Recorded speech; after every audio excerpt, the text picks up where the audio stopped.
Excuse me. Hello, ladies and gentlemen. Hello, viewers. My name is Zach Hardy, and this is my review of USW Ferocity or Saturday Night Ferocity or whatever the fuck it is. Um, my name is Zach Hardy, and this is my review of the July 25th, 2015 episode of Ferocity. I was unable to review it at first. I apologize for that. I was doing shit. So, forgive me. Thank you very much. As you can see in the description below, you have the matches and the promos listed from the events on the show, and you have my notes on them. So, there you have it. But let's get into it. The show itself was boring, and even for an hour-long show, nothing was done except make a match for Ferocity Mercy. Excuse me. Nothing was done. It was just nothing exciting happened. It was just coming across as too plain and played out. I mean, it's different from what you see on Intensity. It's an hour-long show, so you do things a little bit differently. However, in the long run, I didn't enjoy it. I must say, I did not enjoy it. But anyway, let's get into it. First match on the card. We start off with a match, something you don't usually see on Intensity. We start off with the first match, which is Haven beating Darren Holt. I guess Haven won with the safe house, which is a pile driver, into some kind of back body drop. And afterwards, Darren Holt attacks Haven and hits the superstar on him and looks down on him. So Darren Holt has turned heel. Okay. I haven't watched Ferocity before Saturday, so the 5th episode of Ferocity is what I saw and what I watched, and it was just boring. And I haven't watched all episodes of Ferocity, and I'm not going to. So I don't know the backstory between Haven and Darren Holt, or what Darren Holt was doing before he was a heel. So I guess Darren Holt's a heel now, and we're going to get Haven versus Darren Holt, I guess, next week or something. They do things differently, and since they have about 2 months between pay-per-views, they have big matches on Ferocity, and then, excuse me, when they get close to the pay-per-views or the special events, they will have that big event on the pay-per-view or whatever event, whatever. But anyway, my notes on this match were just Darren Holt turns heel after attacking Haven. And it's stupid that USW is it's like trigger happy, but it's attack happy.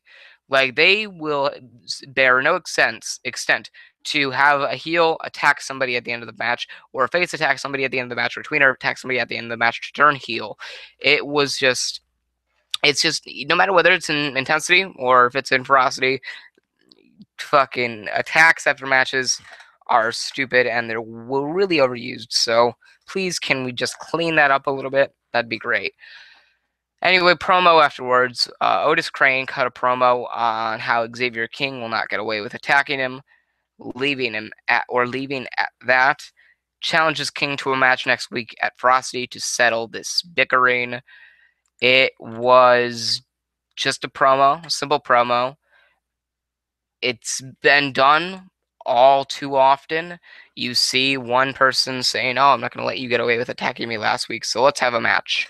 Or, "I'm not going to let you get away with saying that to me, so let's have a match." And even not even in USW, but in WWE and TNA and all these places, there are just so many times where there's a feud and then somebody cuts a promo on somebody and challenges them to a match and the other person doesn't get to say anything.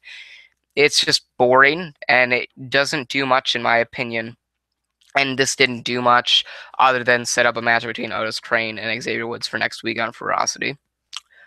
So, simple as that. Simple promo. Nothing big. We go into the second match, which is Austin Atomic beating Jake Porter. Jake Porter is to my knowledge, the brother of Dwayne Porter. So you may see Jake Porter team up with Dwayne Porter one day when he jumps up to the main roster. But it was a good match. It was they are both high flying performers. So you had Austin Atomic doing springboard drops and Jake Porter doing fucking leaps from the top rope. And this was probably the best match on the card. Granted, there were only 4 matches on the card, but it was probably the best match on the card. So many great high flying maneuvers and such great chemistry between these two. And Austin Atomic won with the atomic weapon for the pinfall win. He then, of course, attacks Jake Porter, and Drew Akron comes out, who is, I guess, the brother of Philip Akron, comes running down to the ring to help him. And as Drew Akron sets Atomic up for the penalty, Dustin Black runs in and hits Drew Akron with the pitcher to take down Akron, and Porter, as Black and Atomic, stand tall. So I guess Dustin Black and Austin Atomic are rival or are heels, and Drew Akron and Jake Porter are our faces. So I guess this sets up for another match next week or in a few weeks or whatever. I mean, I don't know. I guess I would look forward to it because Jake Porter and Austin Atomic did so well, and then it's weird seeing a performer in USW that's last name's Akron and not thinking, oh, he's going to be some giant guy. No, Drew Akron is just a little bit taller than everybody else. Interesting. And then Dustin Black is, I guess, one of the powerhouses. I guess he is the main powerhouse. Jake Porter and Austin Atomic are the high-flying guys. Drew Akron is one of those powerhouse guys, but is also a very good technical and submission wrestler. And Dustin Black is just one of those beat-you-down, brawling powerhouses. So I guess that mixes up well, especially when you have high flyer and powerhouse versus technical and submission wrestler and high flyer. So I guess those mix up well. So I guess I'm looking forward to that. What are my notes on this? I mean, the match was definitely good, and the brawl at the end was boring.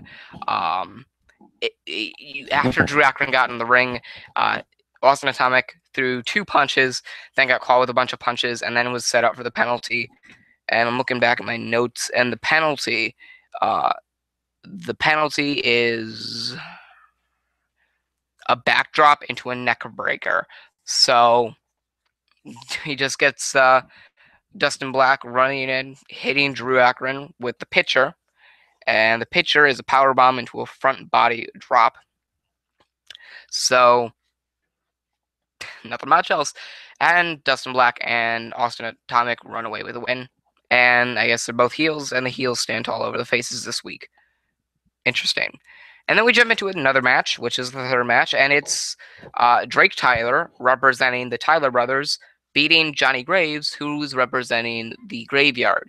And it was a good match. Both are pretty much technical wrestlers who also have a way of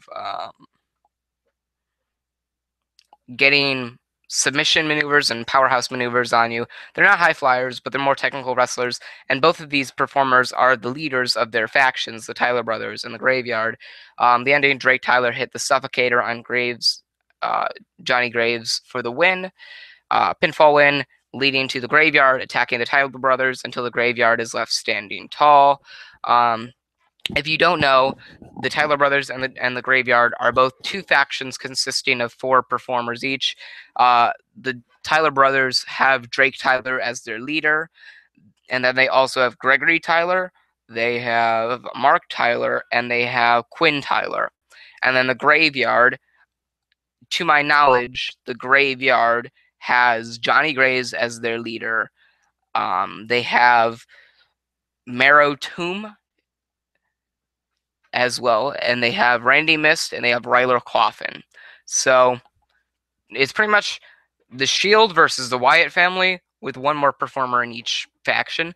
That's interesting. I think that would be the best match on the card if it were happening at Ferocity, and it would definitely make me want to watch the pay-per-view. Excuse me, the event.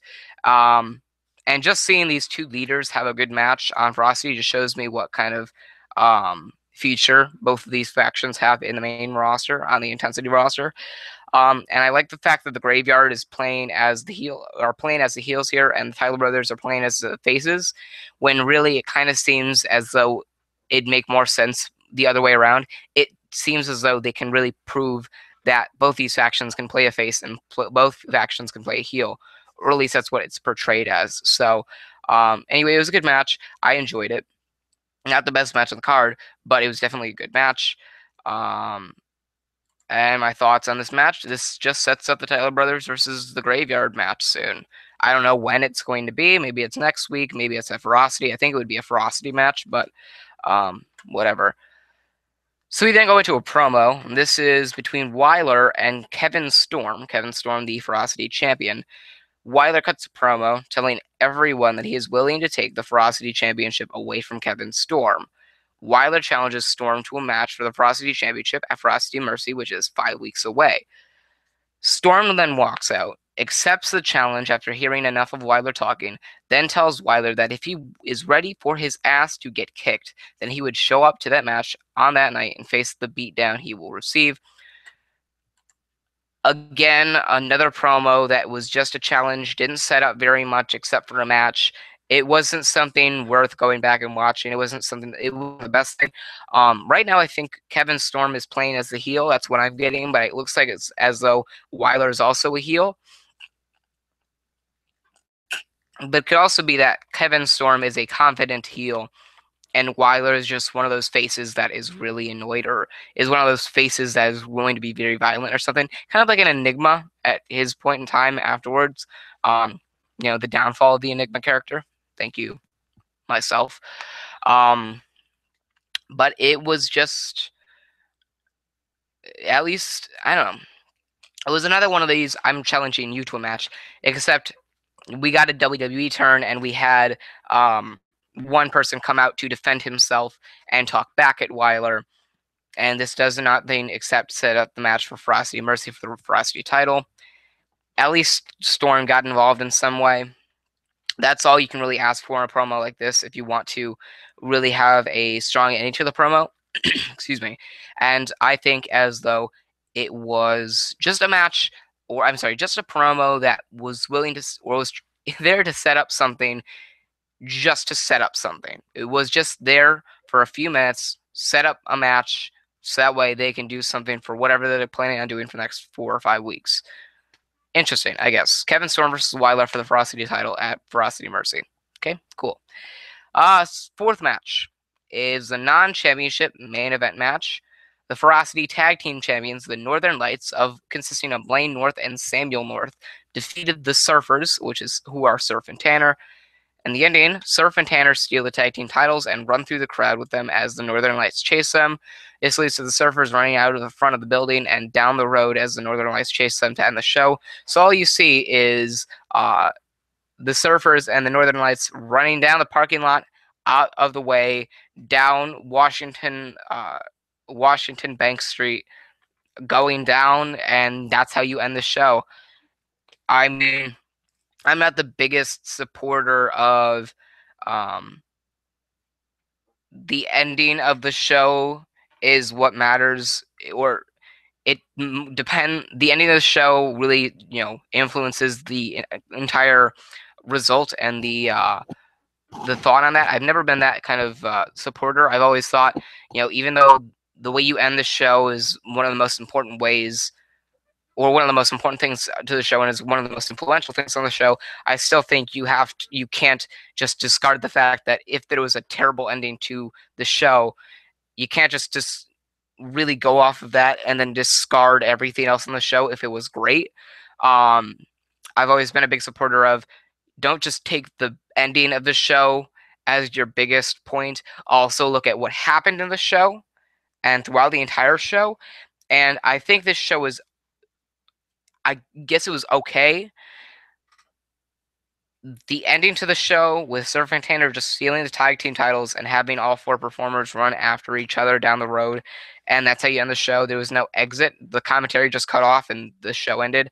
I think that was a terrible way to end the show. I've never been a big supporter of the ending influences the show, and of course I don't think that was one of the cases for my result here.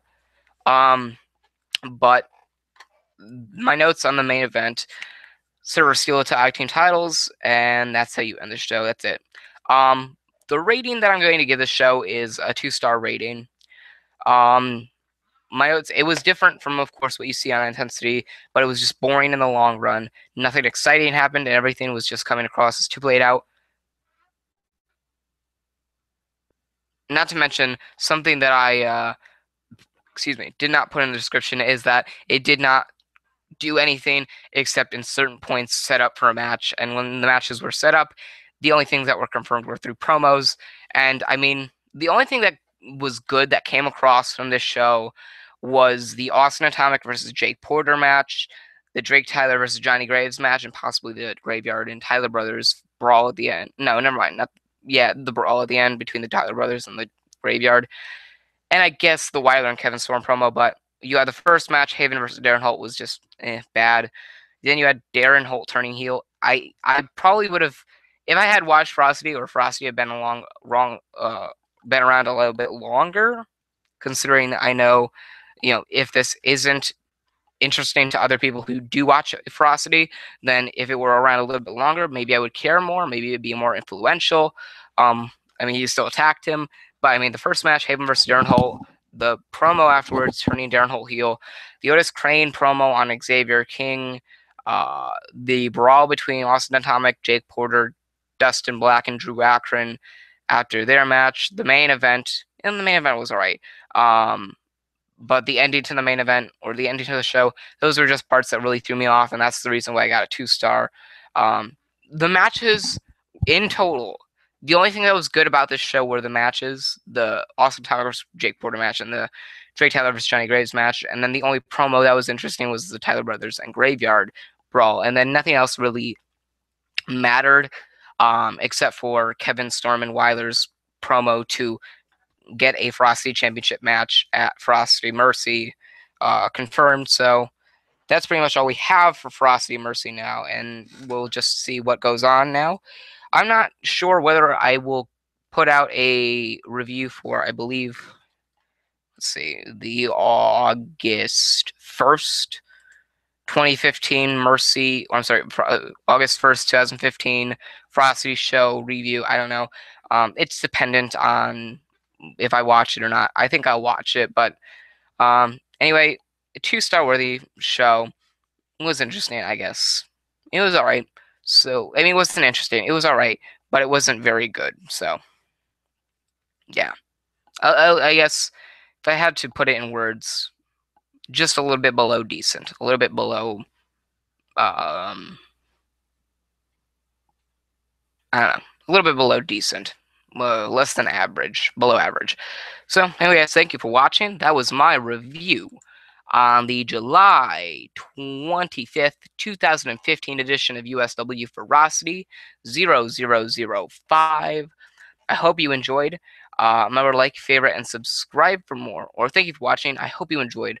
Remember to like, favorite, and subscribe for more. I'm Zach Hardy, signing off.